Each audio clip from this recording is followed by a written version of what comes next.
18 मार्च दैनंदिन ज्ञानेश्वरी अध्याय 8 ब्रह्माक्षर निर्देश योग. अलंकापुरी पुण्यभूमी पवित्रम तेथे नांदतो ज्ञानराजा सुपात्र. तया आठविता महापुण्यराशी नमस्कार माझा सद्गुरू श्री ज्ञानेश्वरांशी. ओवी क्रमांक 241 पासून पुढे.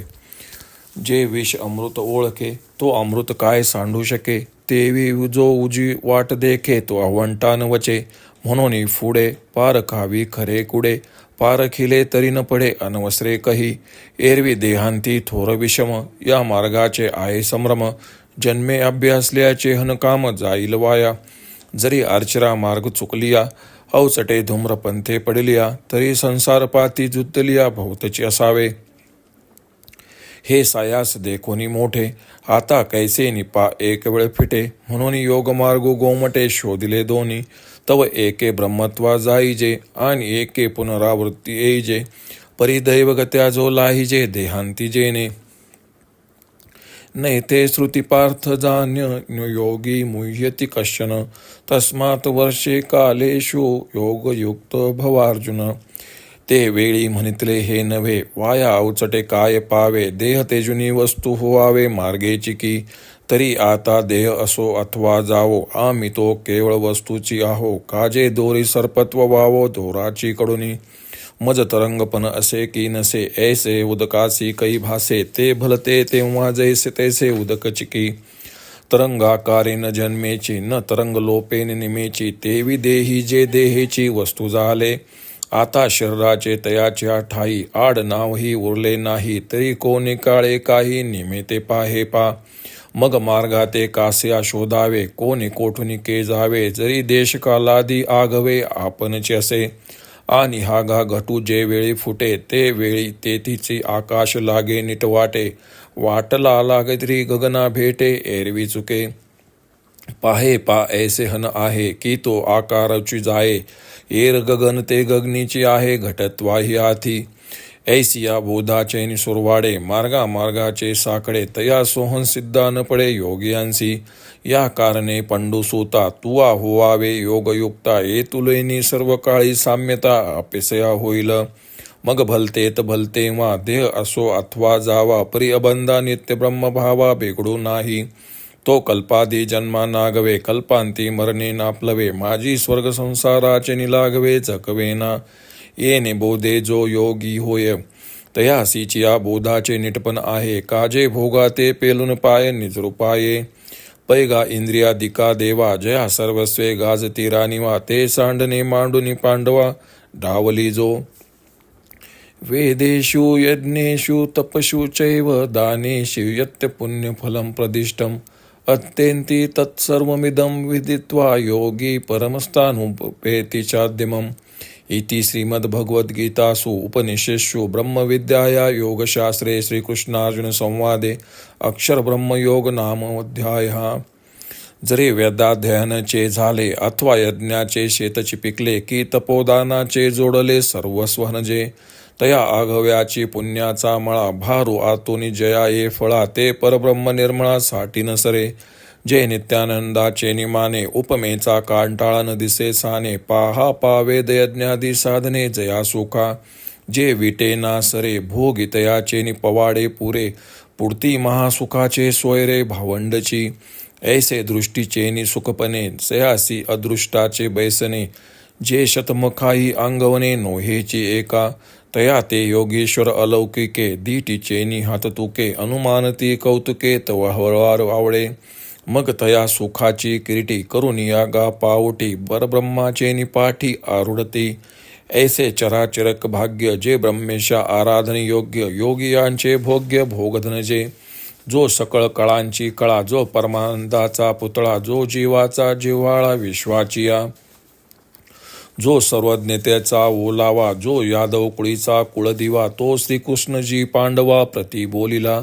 ऐसा कुरुक्षेत्रीचा वृत्तांतू संजय रायासी असे सांगतू. तेची परियसा पुढारी मातू ज्ञानदेव म्हणे. इति श्री ज्ञानदेव विरचित्या भावार्थ दीपिका अष्टमाध्याय समाप्त. जो विष व अमृत ओळखतो तो अमृत टाकून देईल का. जसे ज्याला सरळ मार्ग माहीत आहे तो आडमार्गाला जाणार नाही.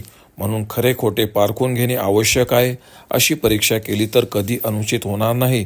तसे केले नाही तर मृत्यूसमयी या भ्रांतिकारक धूम्रमार्गाचे मोठे संकट आहे की जन्मभर ज्या हेतूने अभ्यास केला तो हेतू व्यर्थ जाईल.